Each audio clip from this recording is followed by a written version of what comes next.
Antes de que las revoluciones de campesinos y los parlamentos por sufragio empezaran a extenderse por Europa durante los siglos XVIII y XIX, las dinastías de reyes y príncipes protegían celosamente su poder absoluto mediante estrictos códigos de estirpe y de herencia, así como de sucesión. Los monarcas que afirmaban haber recibido de Dios el poder de gobernar a millones de súbditos amasaban sus fabulosas fortunas sobre complicadas normas de linaje real. Siempre había fieles cortesanos dispuestos a aconsejar sobre la interpretación de las leyes de sucesión en la enmarañada red de bodas reales, primogenituras, allegados enfeudados y supuestos pretendientes a grandes tronos y títulos. A menudo, cuando monarcas poderosos dejaban atrás su edad dorada, mientras sus parientes litigaban entre ellos, la línea sucesoria podía hacer recaer el poder en niños pequeños, es decir, a los niños que eran príncipes primogénitos de la corona que todavía no sabían andar ni hablar. En pocas palabras, bebés. Celosos aspirantes al poder real miraban a menudo con envidia la cuna de algún pequeño rey, sabiendo que, en muchos casos, un capricho del destino, como podría ser unas viruelas fatales, podían poner un imperio en manos de un pariente rival.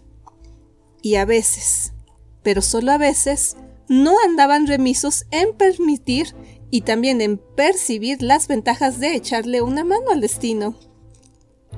Es decir, se trataba simple y sencillamente de arrancarle un reino a un niño, quitarle de los labios el caramelo real, y eso era un juego entre comillas legítimo, aunque la criatura fuese un pariente próximo. Cuando el pequeño Carlos Luis nació de la familia real de los Borbones en 1785, parecía destinado a una línea de boato. Era el menor de los dos hijos reales, pero como varón heredero, el Delfín tenía prioridad sobre su hermana mayor María Teresa. Su destino era gobernar Francia como heredero de sus palacios y grandes haciendas. Pero los agobiados campesinos franceses tenían otras ideas. Luis tenía solo 4 años cuando estalló la revolución en las calles de París y empezaron a vociferar las turbas pidiendo el fin de la monarquía. Pero, entonces, ¿quiénes eran los padres del pequeño Delfín? Es aquí cuando aparecen Luis XVI y María Antonieta, cuya vida de despilfarro habían indignado tanto a los súbditos sumidos en la pobreza, los cuales habrán caído pronto prisioneros de la revolución.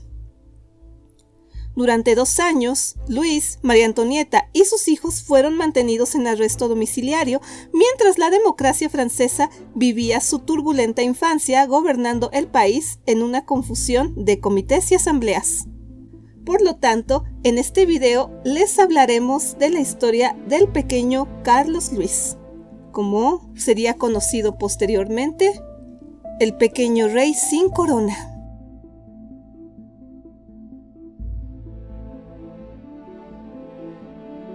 El rey sin corona de Francia.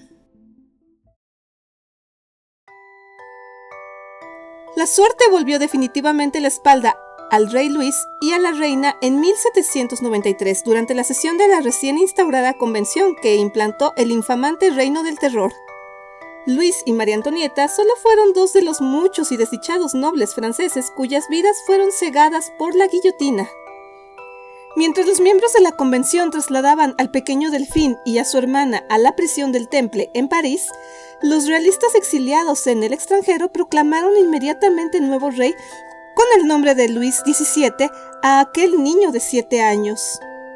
Es casi seguro que muchos de los frenéticos miembros de la nueva Asamblea Nacional de la República habrían guillotinado de buen grado al niño rey y a su hermanita, pero no podían olvidar su importancia como un peón en el juego de ajedrez que saben que tendrían que jugar con sus hostiles vecinos, Austria, Prusia y España, cuyas familias reinantes entablaban frecuentes escaramuzas de invasión contra los franceses tratando de restaurar la monarquía.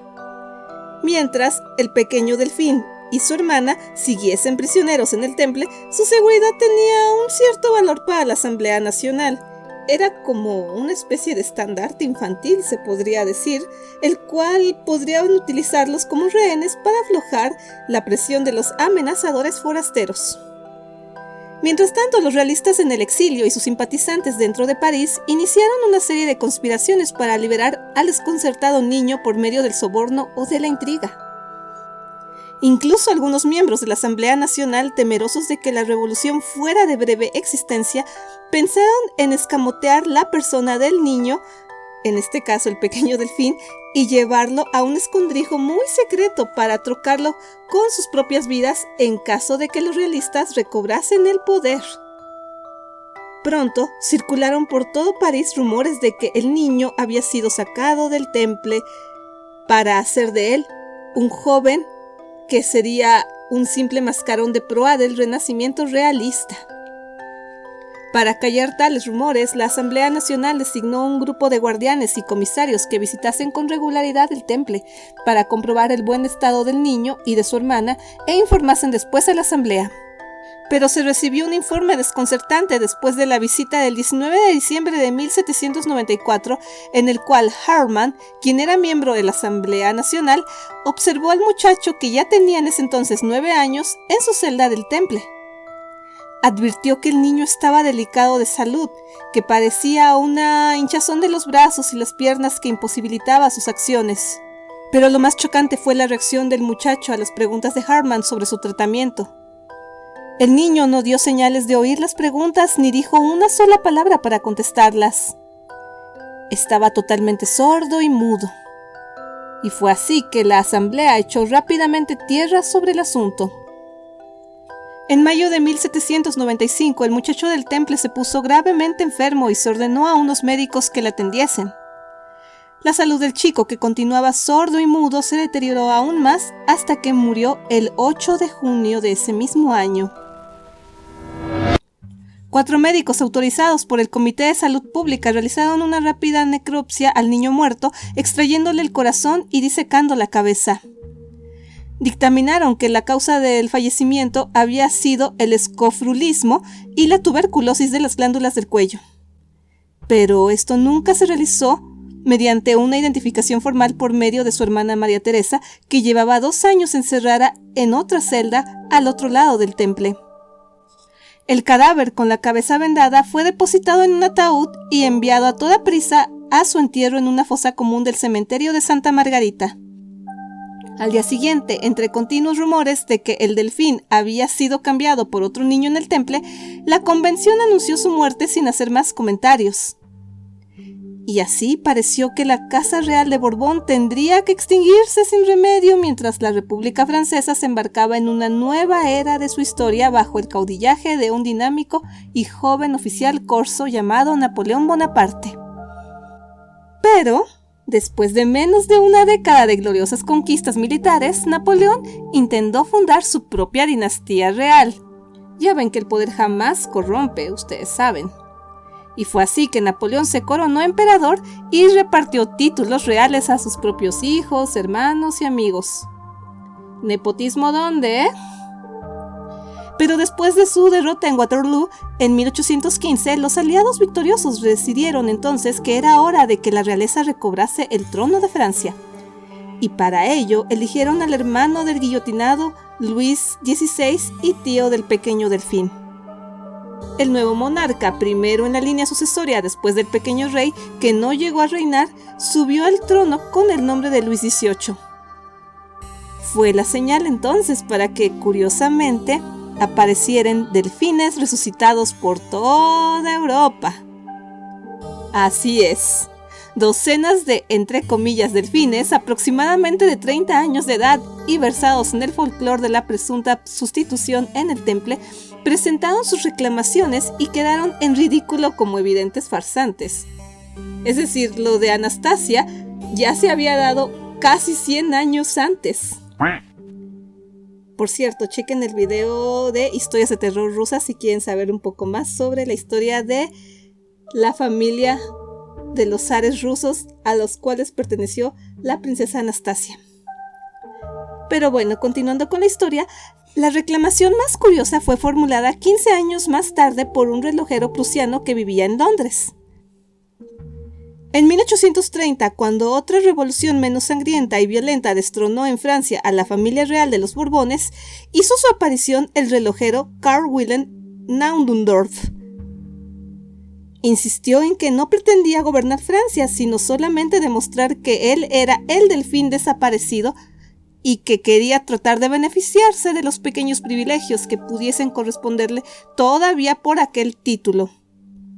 Karl hizo un largo y detallado relato de cómo 35 años antes había sido sacado del temple el 8 de junio de 1795 después de haber sido drogado con opio y había sido trasladado de una casa de seguridad a otra en Francia, Inglaterra y Alemania durante los 14 años que siguieron.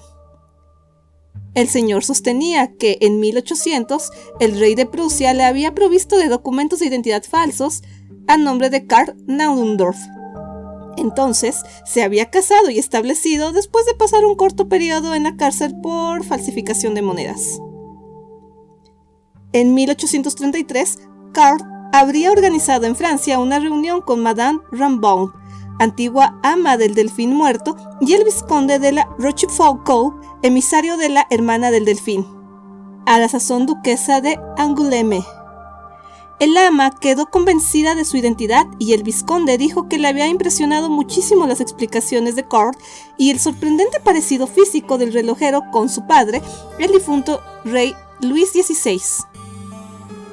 Pero María Teresa no le prestó atención hasta 1836 cuando Karl trató de ponerle pleito para demostrar su reivindicación.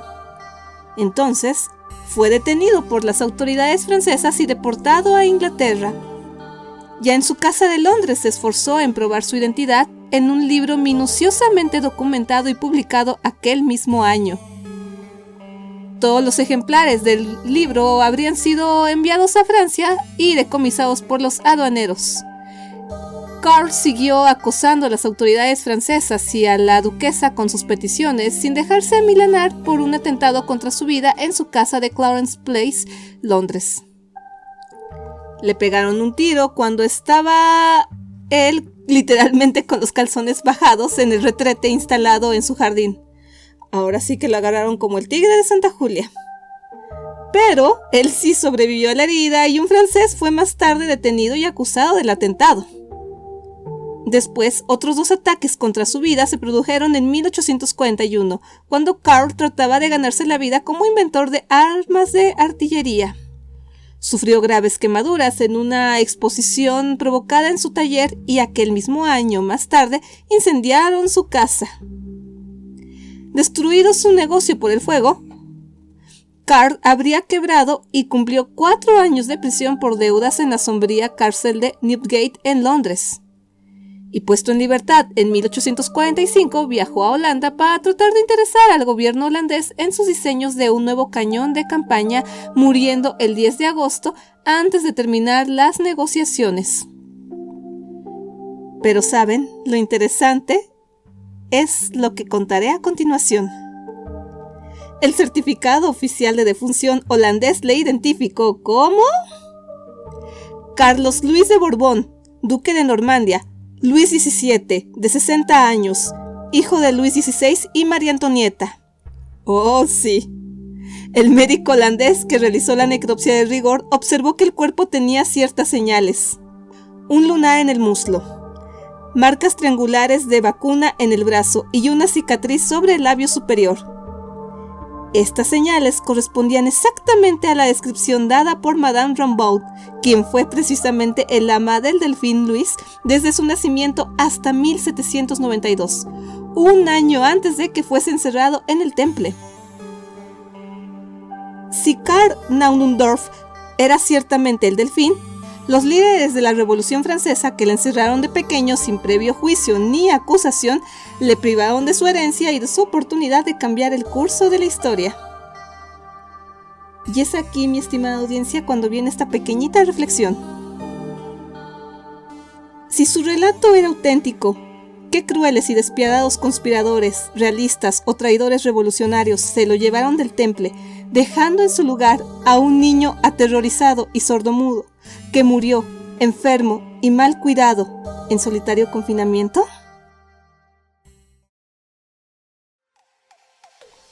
Mi estimada audiencia, espero que esta interesantísima historia haya sido de su interés. Les voy a agradecer su retroalimentación dejándome sus opiniones en la caja de comentarios de este canal. También, si el video fue de su agrado, les agradecería mucho si lo apoyan con sus pulgares arriba y si lo comparten con todos sus contactos en sus redes sociales. Y ya que andamos en esas, síganme en mis propias redes sociales que van a aparecer en pantalla en estos momentos. Suscríbanse a este espacio y denle click a la campanita para que YouTube les notifique cuando subo nuevo contenido, esperando de todo corazón que tengan muy dulces pesadillas y grandes satisfacciones. Hasta la próxima.